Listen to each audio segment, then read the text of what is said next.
பிரியமான விசுவாச பிள்ளைகளே, இந்த நல்ல நாளிலுமாக மீண்டுமாக நம்மை சுமக்கும் தேவன் என்ற தலைப்பிலே கர்த்தருடைய செய்தியை நாம் கேட்கும்படியாக நாம் கூடி வந்திருக்கிறோம்.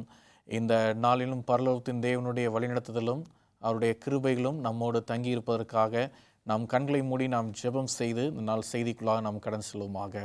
ஜெபம் செய்வோம். எங்கள் அன்பின் ஆண்டவரே, நீர் எங்களை வழிநடத்தியருளும். நீர் எங்களை சுமக்கும் தேவன் ஆண்டவரே, இந்த நாளிலே நீர் எங்களுக்கு ஒரு பாடத்தை வைத்திருக்கிறீர்.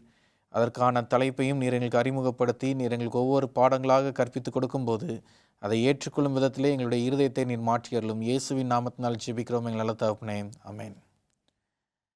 வாழ்க்கை நாம் விரும்புகிறது போல அமையும் ஒன்று அல்ல. இந்த வாழ்க்கையெல்லாம் பரலோகத்தின் தேவன் கட்டுப்பாட்டில் வைத்திருக்கிறார். பரலோகத்தின் தேவனுடைய கட்டுப்பாட்டில் இருக்கும்போது நம்முடைய வாழ்க்கையில் கிறிஸ்துவின் குணமே பிரதிபலிக்கப்பட வேண்டும் என்பது பரலோகத்தின் வாஞ்சையாக இருக்கிறது. ஆனால் இந்த உலகத்தின் துர்பாக்கியமான நிலைமையினாலே மனுஷனுடைய குணத்தில் இந்த உலகத்தின் குணமும் சிலவைகளாக அடங்கியிருப்பதனாலே அநேக மனுஷர்கள் உபத்திரவத்திற்குள்ளாக உடன்படுகிறவர்களாக இருக்கிறார்கள், சஞ்சலத்தை ஏற்படுத்துகிறவர்களாக இருக்கிறார்கள். ஆனால் பரலோகத்தின் தேவன் இந்த நாளிலே சில மனுஷர்களுக்கு அவருடைய வாழ்க்கையில் அவர் செய்த நற்கிரியைகளை வைத்து அவர்களுக்கு சில நல் ஆசிகளை கொடுத்திருக்கிறார். எனவே இந்த நாளிலும் நாம் பார்க்க இருக்கிற தலைப்பானது, உங்கள் நற்கிரியைகள் உங்களை சுமக்கும். Your good deeds will carry you. உங்கள் நற்கிரியைகள் உங்களை சுமக்கிறதாக இருக்கிறது. எபிரேயர் 11 அதிகாரம் 22 வசனத்தை நாம் பார்ப்போம். வேதம் சொல்லியிருக்கிறது. எபிரேயர் 11:22 நாம் பார்க்கும்போது, விசுவாசத்தினாலே யோசேப்பு இஸ்ரவேல் புத்திரர் எகிப்து தேசத்தை விட்டு புறப்படுவார்கள் என்பதை குறித்து தன் அந்திய காலத்தில் பேசி தன் எலும்புகளை குறித்து கட்டளை கொடுத்தான் என்று சொல்லி நாம் பார்க்கிறோம். எனவே இந்த நாளிலும் ஒரு நற்கிரியை செய்த மனுஷன் யார் என்று சொல்லி நாம் பார்க்கும்போது யோசேப்பை குறித்து நாம் படிக்க இருக்கிறோம். இந்த யோசேப்பு செய்த நற்கிரியைகள் என்ன?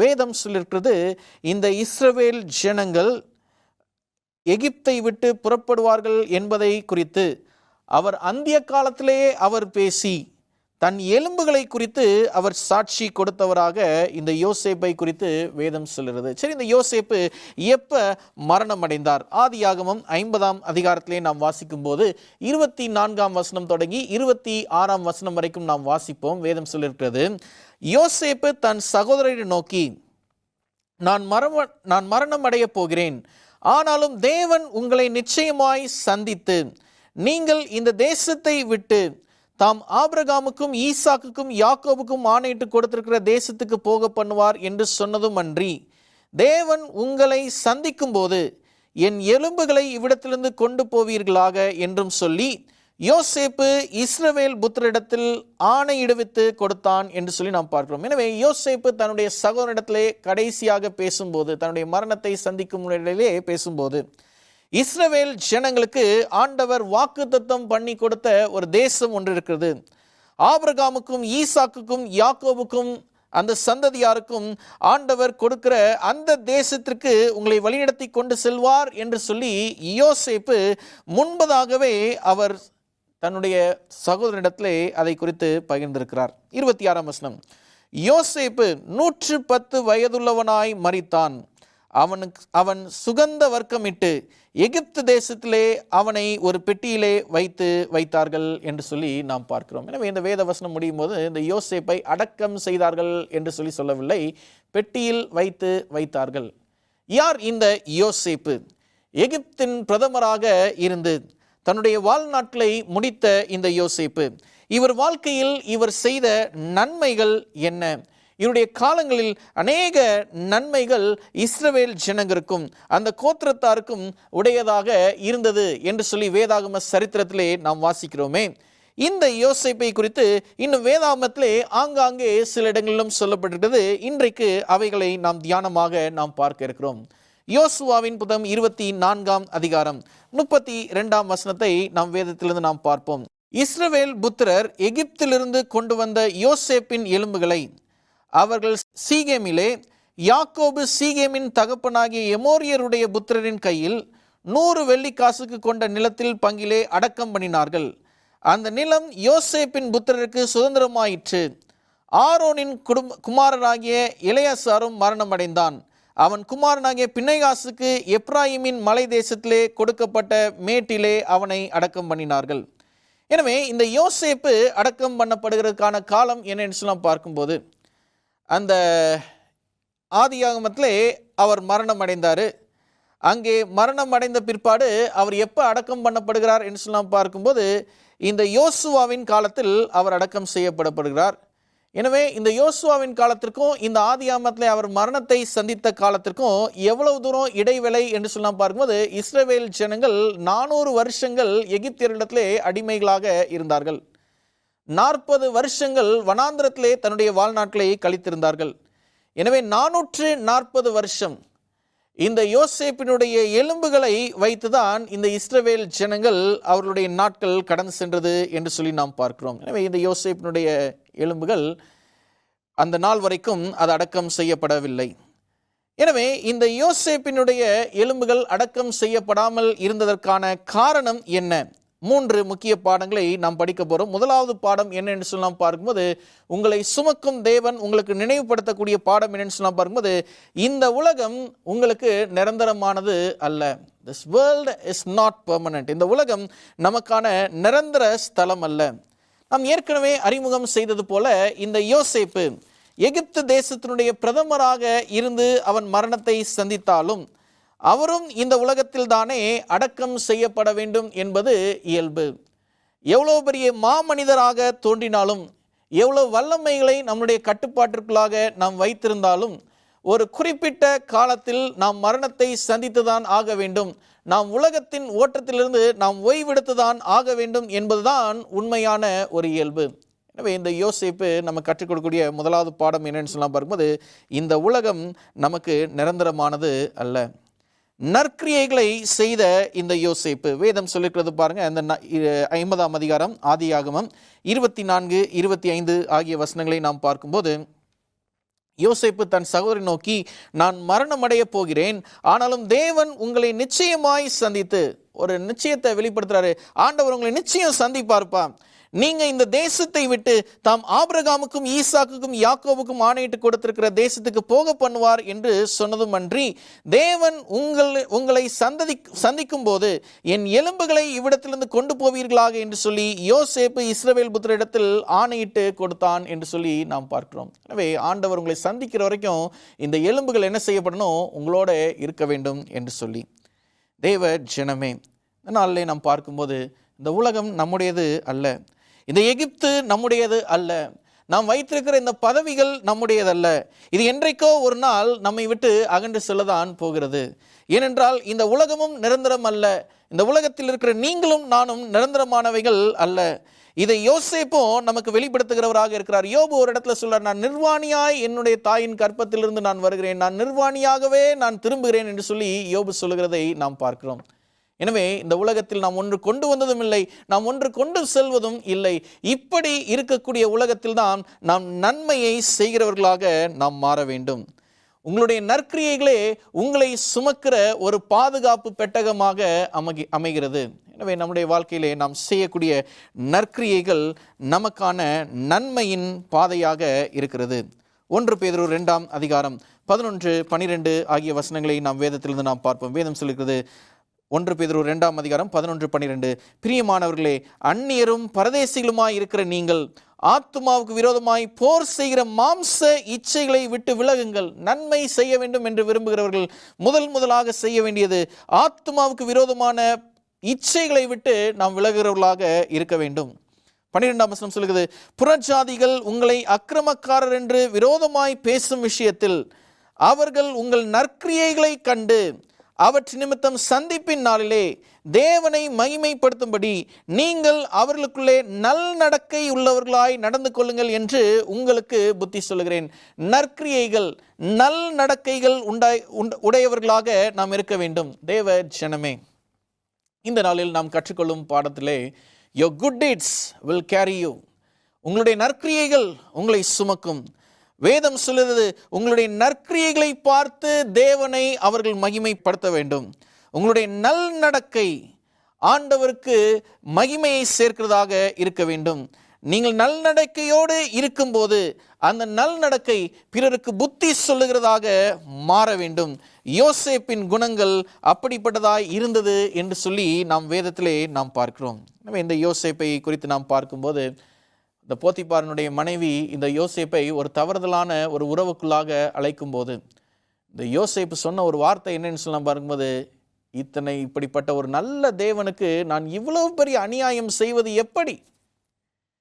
அப்படி ஒரு பக்தி வினயத்தை அவர் வெளிப்படுத்ததுனாலே யோசேப்பு அந்த இடத்திலே தவறு, ஒரு பாவத்திலிருந்து அவன் தப்பித்தான், ரட்சிப்பிலிருந்து தப்பித்தான், ஒரு தீமையான காரியத்தை செய்வதிலிருந்து அவன் தப்பித்தான். யோசேப்பை ஆண்டவர் உயர்த்தினார். எகிப்தின் சிம்மாசனத்தில் அமரும் அளவிற்கு ஆண்டவர் உயர்த்தினார். தேவ ஜனமே, உங்களுடைய நற்கிரியைகள் உங்களை உயர்த்துகிறதா அல்லது துர்க்கிரியைகள் உங்களை தாழ்த்துகிறதா? நற்கிரியைகள் உயர்த்தவில்லை என்று சொன்னால் உங்களுடைய துர்க்கிரியைகளை மாற்றிவிடுங்கள். துர்க்கிரியைகள் நம்மை கவிழ்ப்பதற்காக, துர்க்கிரியைகள் உங்களை சிதைப்பதற்காக, துர்க்கிரியைகள் உங்களை எங்கேயாவது ஒரு இடத்தில் கொண்டு அழிப்பதற்காகவே. எனவே இந்த இடத்துல பார்க்கும்போது யோசேப்பினுடைய நற்கிரியைகள் யோசேப்பை உயர செய்தே அது வழிநடத்தினதாக இருக்கிறது. இன்னொரு வசனத்தை நாம் வாசித்து நம் அடுத்த பகுதிக்குள்ளாக நம்ம கடந்து செல்வோம். 2 கொரிந்தியரின் புத்தகம் 5ஆம் அதிகாரம் 1வது வசனமும் 4வது வசனத்தையும் நாம் வாசிக்க கேட்போம். வேதம் சொல்கிற 2 கொரிந்தியர் 5ஆம் அதிகாரம் 1 மற்றும் 4ஆம் வசனம். வேதம் சொல்கிறது, பூமிக்குரிய கூடாரமாகிய நம்முடைய வீடு அழிந்து போனாலும் தேவனால் கட்டப்பட்ட கைவேலை அல்லாத நித்திய வீடு பரலோகத்திலே நமக்கு உண்டென்று அறிந்திருக்கிறோம். 4ஆம் வசனம், இந்த கூடாரத்தில் இருக்கிற நாம் பாரம் சுமந்து தவிக்கிறோம். இந்த போர்வையை களைந்து போட வேண்டும் என்று விரும்பாமல் மரணமானது ஜீவனாலே விழுங்கப்படுவதற்கு போர்வை தரித்தவர்களாக வேண்டும் என்று விரும்புகிறோம். ஒரு போர்வை நமக்குள்ளாக இருக்க வேண்டும், ஒரு பாதுகாப்பு நம்ம மேலே இருக்க வேண்டும், ஒரு நற்கிரியின் செய்கைகள் நம்மை சுற்றிலும் இருக்க வேண்டும். அதுவே என்றைக்கும் நம்மை பரலோகத்திற்கென்று வழிநடத்துகிற ஒன்றாக இருக்கிறது. தேவ ஜனமே, நம்மளுடைய வாழ்க்கையிலே நாம் கற்றுக்கொண்ட முதலாவது பாடம் என்னன்னு சொன்னால் பார்க்கும்போது, இந்த உலகம் நிரந்தரமானதல்ல, நற்கிரியைகளை செய்து கொள்ளுங்கள், தேவன் உங்களை வழிநடத்துவார். 2வது பாடத்திற்குள்ளாக நாம் கடந்து செல்வோம். நம்முடைய தேவன் வாக்கு மாறாத ஒரு தேவன். நம்முடைய தேவன் ஒரு வாக்கு மாறாத தேவன். ஆதியாகமம் 50ஆம் அதிகாரம் 24ஆம் வசனத்திலே பார்க்கும்போது, தன் சகோதரனுக்கு ஆணையிடும் போது இந்த யோசேப்பு சொல்வது, ஆண்டவர் ஒரு நாள் உங்களை நிச்சயமா சந்திப்பாரு. அன்றைக்கு ஆபிரகாமுக்கும் ஈசாக்குக்கும் யாக்கோபுக்கும் வாக்குத்தத்தம் செய்தாரே, அந்த தேசத்தை உங்களுடைய சந்ததிக்கு ஆண்டவர் நிச்சயமா தருவார் என்று சொன்னார். அதே போல ஆண்டவர் கொடுத்தார். எனவே அன்றைக்கு அந்த முற்பிதாக்கள் செய்த நற்கிரியைகளுடைய பலன் என்ன என்று சொல்லலாம் பார்க்கும்போது, அவருக்கு பின் வந்த இந்த சந்ததியாருக்கு ஆண்டவராய் இருக்கிற இயேசு கிறிஸ்துவினுடைய கிருபைகள் அவர்களுக்கு கிடைத்தது என்று சொல்லி நாம் பார்க்கிறோம். ஆதியாகமம் 15ஆம் அதிகாரம் 13, 14 ஆகிய வசனங்களை நாம் பார்க்கும்போது வேதம் சொல்லிருக்கிறது பாருங்க. அப்பொழுது அவர் ஆபிரகாமை நோக்கி, உன் சந்ததியார் தங்களுடையதல்லாத அந்நிய தேசத்திலே பரதேசிகளாய் இருந்து அத்தேசத்தாரை சேவிப்பார்கள் என்று அவர்களால் 400 வருஷம் உபத்திரவப்படுவார்கள் என்றும் நீ நிச்சயமாய் அறிய கடவாய். இவர்கள் சேவிக்கும் ஜாதிகளை நான் நியாயம் தீர்ப்பேன், பின்பு மிகுந்த பொருட்களுடனே புறப்பட்டு வருவார்கள் என்று சொல்லி நாம் பார்க்கிறோம். ஆண்டவராக இருக்கிற இயேசு கிறிஸ்து இஸ்ரவேல் ஜனங்களை 400 வருஷ உபத்திரவ காலத்திற்கு உடன் கொடுத்திருந்தாலும், அந்த 400 வருஷத்திற்கு அப்பாற்பட்டு அவர்கள் வெளியிலே வரும்போது வேதம் சொல்கிறது போல மிகுந்த பொருட்களோடு அவர்கள் கடந்து வந்தார்கள். எனவே அவர் சொன்ன வாக்குத்தத்தத்தில் ஒன்று கூட நிறைவேறாமல் இல்லை, எல்லாம் நிறைவேறினது. அவர் செய்த வாக்குத்தத்தங்களுக்கு அவர் உண்மையுள்ள தேவனாக இருக்கிறார். வேதத்திலே ஒரு வசனத்தை நாம் படிப்போம் என்று சொன்னால் வேதம் சொல்லுது, சீயோனின் சிறையிருப்பை கர்த்தர் திருப்பும் போது நாம் எப்படி இருந்தோமா, சொப்பனம் காண்கிறவர்கள் போல நாம் இருந்தோம். இது இப்படிதான் நடக்கிறதா என்று சொல்லி பிரமிக்கத்தக்க விதத்திலே ஆண்டவர் அந்த ஜனத்தினுடைய மீட்பை அவர் ஏற்படுத்தினார். ஏனென்றால் அவர் செய்த வாக்குத்தத்தத்திற்கு அவர் மாறாதவராக, உண்மையுள்ளவராக அதை நிலைநிறுத்தும் தேவனாக இருக்கிறார். யாத்ராகமம் 12ஆம் அதிகாரம் 40-41 வசனத்தை நாம் பார்க்கும்போது வேதம் சொல்லியிருக்கிறது. யாத்ராகமம் 12, 40, 41 நாம் பார்க்கும்போது, இஸ்ரவேல் புத்திரர் எகிப்திலே குடியிருந்த காலம் 430 வருஷம். 430 வருஷம் முடிந்த அன்றைய தினமே கர்த்தருடைய சேனைகள் எல்லாம் எகிப்து தேசத்திலிருந்து புறப்பட்டது என்று சொல்லி நாம் பார்க்கிறோம். அப்படி என்றால் 430 வருஷங்கள் இந்த இஸ்ரவேல் ஜனங்கள் எல்லாம் எகிப்தை விட்டு அவர்கள் புறப்பட்டு சென்றார்கள். எனவே இந்த எகிப்தை விட்டு புறப்பட்டு சென்ற இந்த இஸ்ரவேல் ஜனங்களுக்கு தான் ஆண்டவர் அநேக நன்மைகளை கொடுப்பதற்காக அவர் முற்பட்டார் என்று சொல்லி நாம் பார்க்கிறோம். காரணம், அன்றைக்கு நற்கிரியை செய்த முற்பிதாக்களினுடைய கிரியைகளே அவர்களுக்கு ஒரு பாதுகாப்பாய் அமைந்திருந்தது. தேவ ஜனமே, நம்மளுடைய வாழ்க்கையிலே இன்றைக்கு நாம் நம்முடைய அடுத்த சந்ததிக்கு என்ன விதமான பாதுகாப்பை ஏற்படுத்துகிறவர்களாக இருக்கிறோம்? உலகளாவிய செல்வங்களையா, அல்லது பரலோகத்திற்காக நாம் அவர்களுக்கு என்ன விதமான பொக்கிஷங்களை நம்முடைய அடுத்த சந்ததிக்கு நாம் ஆயத்தப்படுத்துகிறவர்களாக நாம் இருந்திருக்கிறோம்? இந்த யோசேப்பின் வாழ்க்கையை பார்க்கும்போது அவர் நற்கிரியைகளை செய்ததினாலே, தீமையை விட்டு விலகி ஓடினதினாலே ஆண்டவர் அவருடைய சந்ததிக்கு கொடுப்பேன் என்று சொல்ல எல்லாமே அவர்களுக்கு நிறைவேறிற்று. நம்மளுடைய சந்ததிக்கும் அப்படிப்பட்ட ஆசீர்வாதங்கள் உண்டாக வேண்டுமா? இன்னும் நம்ம வேதத்திலே ஒரு வசனத்தை வாசித்து நம்ம அடுத்த பகுதிக்குள்ள நம்ம கடந்து செல்வோம். உபாகமம் 33ஆம் அதிகாரத்திற்குள்ள நம்ம கடந்து வருவோம். 27ஆம் வசனம் முதல் நாம் பார்ப்போம். வேதம் சொல்லுகிறது, உபாகமம் 33ஆம் அதிகாரம் 27ஆம் வசனத்திலிருந்து பார்ப்போம். நாம் என்ன செய்தா கிடைக்கணும்? இந்த இடத்துல பார்க்கும்போது மோசே தன்னுடைய மரணத்திற்கு முன்பதாக ஜெபிக்கிறார். எப்படி ஜெபிக்கிறார் சொன்னா பார்க்கும்போது, அநாதி தேவனே உனக்கு அடைக்கலம், அவருடைய நித்திய புயங்கள் உனக்கு ஆதாரம், அவர் உனக்கு முன் நின்று சத்துருக்களை துரத்தி அவர்களை அழித்து போடு என்று கட்டளையிடுவார். இஸ்ரவேல் சுகமாய் தனித்து வாசம் பண்ணுவான். யாக்கோபின் ஊற்றானது தானியமும் திராட்சரசும் உள்ள தேசத்திலே இருக்கும். அவருடைய வானமும் பனியை பெய்யும். இஸ்ரவேலே, நீ பாக்கியவான். கர்த்தரால் ரட்சிக்கப்பட்ட ஜனமே, உனக்கு ஒப்பானவன் யார்? உனக்கு சகாயம் செய்யும் கேடகமும் உனக்கு மகிமை பொருந்திய பட்டமும் அவரே. உன் சத்துருக்கள் உனக்கு இச்சகம் பேசி அடங்குவார்கள். அவர்கள் மேடுகளை மிதிப்பாய் என்று சொன்னான்.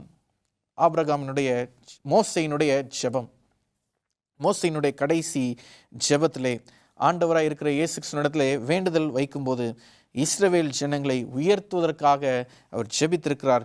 தேவனும் இஸ்ரவேல் ஜனங்களை உயர்த்தினார் என்று சொல்லி நாம் பார்க்கிறோம். கடைசியாக நாம் பார்க்கிற பகுதி, முற்பகலின் செய்கை பிற்பகல் விளையும். முற்பகலின் செய்கை பிற்பகல் விளையும் என்று சொல்லி நாம் பார்க்கிறோம். ஆதியாகமம் 50ஆம் அதிகாரம் 18ஆம் வசனத்தை நாம் பார்ப்போம். வேதம் சொல்கிறது, பின்பு அவனுடைய சகோதரன் போய் அவனுக்கு முன்பாக தாழ விழுந்து, இதோ நாங்கள் உமக்கு அடிமைகள் என்றார்கள். யோசேப்பு அவர்களை நோக்கி, பயப்படாதிருங்கள், நான் தேவனோ? நீங்கள் எனக்கு தீமை செய்ய நினைத்தீர்கள். தேவனோ இப்பொழுது நடந்து வருகிறபடியே வெகு ஜனங்களை உயிரோடு காக்கும்படிக்கு அதை நன்மையாக முடிய பண்ணினார்.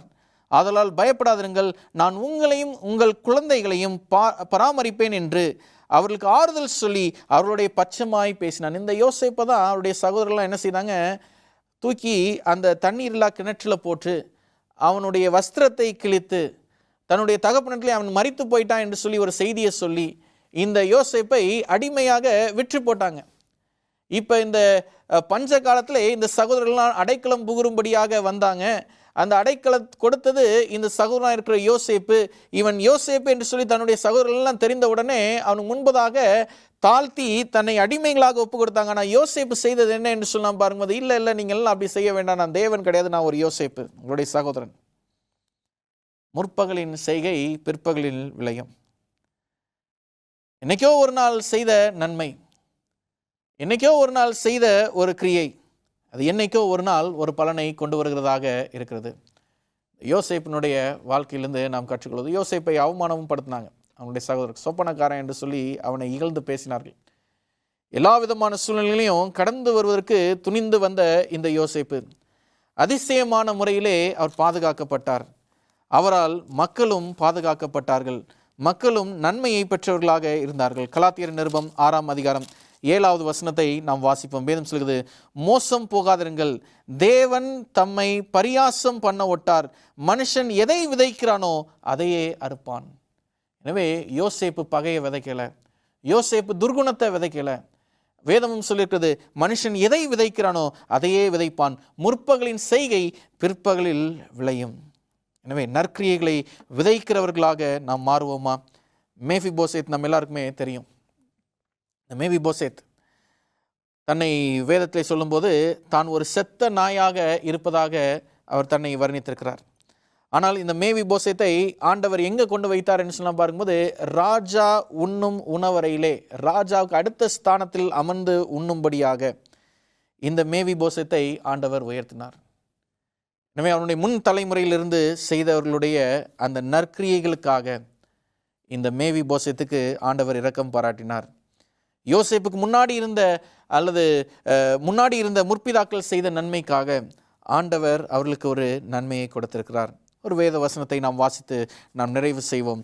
2 சாமுவேலின் புத்தகம் 9ஆம் அதிகாரத்திலே 6ஆம் வசனம் முதல் 8ஆம் வசனம் வரைக்கும் நாம் பார்ப்போம். வேதம் சொல்லுகிறது, சவுலின் குமாரனாகிய யோனத்தானின் மகன் மேவிபோசேத் தாவீதினிடத்தில் வந்தபோது முகங்குப்புற விழுந்து வழங்கினான். அப்பொழுது தாவீது மேவிபோசேத்தே என்றான். அவன் இதோ அடியேன் என்றான். 7ஆவது வசனம் வேதம் சொல்லுகிறது பாருங்க. தாவீது அவனை பார்த்து, நீ பயப்படாதே, உன் தகப்பனாகிய யோனத்தான் நிமித்தமே நான் நிச்சயமாய் உனக்கு தயை செய்து உன் தகப்பனாகிய சவுலின் நிலங்களை எல்லாம் உனக்கு நான் திரும்ப கொடுப்பேன். நீ என் பந்தியில் நித்தம் அப்பம் புசிப்பாய். ராஜா ஒரு மனுஷனுக்கு கொடுக்கக்கூடிய உரிமை.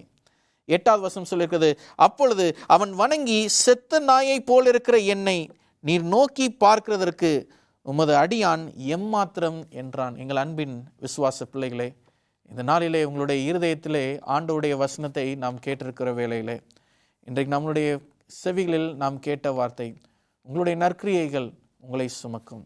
இந்த மேவிபோசேத் அவனுடைய முற்பிதாக்கள் செய்த நன்மை, யோசேப்பு அவனுடைய முற்பிதாக்கள் செய்த நன்மை, ஆண்டவர் நமக்கு நினைவுபடுத்தின பாடங்கள். நாம் இந்த நாளில் எப்படிப்பட்ட நற்கிரியைகளை நாம் செய்வோம். நம்மால் ஏற்படுத்தப்பட்ட அடுத்த சந்ததிக்கு ஆண்டவருடைய ஆசீர்வாதம் பிரதியாய் தங்குவதற்கு ஏதுவாக கர்த்தருடைய கரத்திலே நம்மை ஒப்பு கொடுக்கிறவர்களாக நாம் இருப்போம். வேதத்தில் இன்னொரு வசனத்தையும் கூட நம்ம பார்ப்போம். ஆதியாகமம் 50ஆம் அதிகாரத்திலே 21ஆம் வசனத்தை நாம் பார்ப்போம். வேதம் சொல்கிறது, ஆதியாகமம் 50ஆம் அதிகாரம் 21ஆம் வசனத்தை நாம் பார்ப்போம். வேதம் சொல்கிறது, ஆதலால் பயப்படாதிருங்கள், நான் உங்களையும் உங்கள் குழந்தைகளையும் பராமரிப்பேன் என்று அவர்களுக்கு ஆறுதல் சொல்லி அவர்களோட பட்சமாய் பேசினான். எனவே இந்த நாளில் ஆண்டவர் நமக்கு சொல்லக்கூடிய ஒரு வார்த்தை, பயப்படாதிருங்கள். ஆண்டவர் நமக்காக பட்சமாய் பேசுகிறவராக இருக்கிறார். நம்மையும் நம்முடைய அடுத்த சந்ததியும் ஆண்டவர் பாதுகாக்கிறவராக இருக்கிறார். நற்கிரியைகளை செய்வதற்கு நாம் துணிந்து வருவோமா? நற்கிரியைகளே நம்மை நித்தியத்திற்கு வழிநடத்துகிறதாக இருக்கிறது. நற்கிரியைகளே நமக்கான இரட்சிப்பின் அடையாளமாக இருக்கிறது. நற்கிரியைகளை பார்க்கும்போது மற்ற ஜனங்கள் கிறிஸ்துவினுடைய குணத்தை நம்மில் காணட்டும். நற்கிரியைகளை பார்க்கும்போது மற்ற ஜனங்கள் தேவனை மகிமைப்படுத்தட்டும். நம்முடைய நற்கிரியைகள் இந்த பூமியிலே உயரும்போது பரலோகத்தின் தேவனுடைய நாமமும் உயர்த்தப்படுகிறதாக இருக்கிறது. எனவே உங்களுடைய நற்கிரியைகளும் என்னுடைய நற்கிரியைகளும் இந்த நாளிலே நம்மை சுமந்து செல்வதற்கு ஏதுவாக கர்த்தருடைய கரத்தில் நம்மை ஒப்பு கொடுத்து நாம் ஜெபம் செய்வோமாக. கண்களை மூடுவோம், நாம் ஜெபம் செய்வோம். எங்கள் அன்பின் ஆண்டவரே, இந்த நல்ல நாளுக்காக, இந்த நேரத்திற்காக நாங்கள் நன்றி செலுத்துகிறோம். இந்த வேலையிலுமாக எங்களுடைய நற்கிரியைகளே எங்களை சுமந்து வருகிற ஈவு என்று சொல்லி நாங்கள் படித்தோமே. யோசேப்பையும் அவனுடைய தலைமுறையும் வழிநடத்தின தேவனே, தாவீதையும் அவனுடைய தலைமுறையும் வழிநடத்தின தேவனே, ஆண்டவரே யோனத்தானின் குமாரனாகிய மேவிபோசேத்தை வழிநடத்தின தேவனே, இன்றைக்கு எங்களையும் நீர் வழிநடத்தி அருளும் ஆண்டவரே. எங்களுடைய அடுத்த சந்ததியாருக்கும் இப்படிப்பட்ட நன்மையை நாங்கள் விதைக்கிறவர்களாக இருந்து பக்தி வினயமான ஜீவியத்தை நாங்கள் ஜீவித்து பரலோகத்தின் தேவனை நாங்கள் மகிமைப்படுத்துவதற்கு எங்களை நாங்கள் ஒப்புக் கொடுக்கிறோம். இயேசுவின் நாமத்தினால் வேண்டிக் கொள்ளும் நல்ல தேவனே, ஆமென்.